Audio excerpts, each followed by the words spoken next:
ከግማሽ ምዕተ ዓመት በላይ በዘለቀው ዝርዝር የመጀመሪያው ሳይሆን 518ኛው ነው።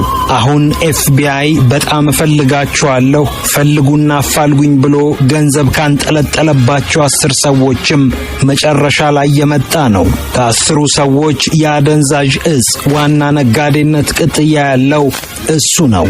100,000ና 200,000 ዶላር ከተለጠፈባቸው ተፈላጊዎች እጅግ ከፍ ያለ ገንዘብ የተለጠፈበትም እሱ ነው።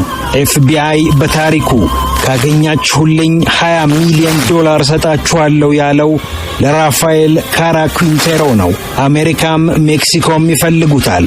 እሱ ተውኝ ይላል። ታሪኩ ግን የሚያስተው አይመስልም። እንደውም የበለጠ ያስፈልጋል።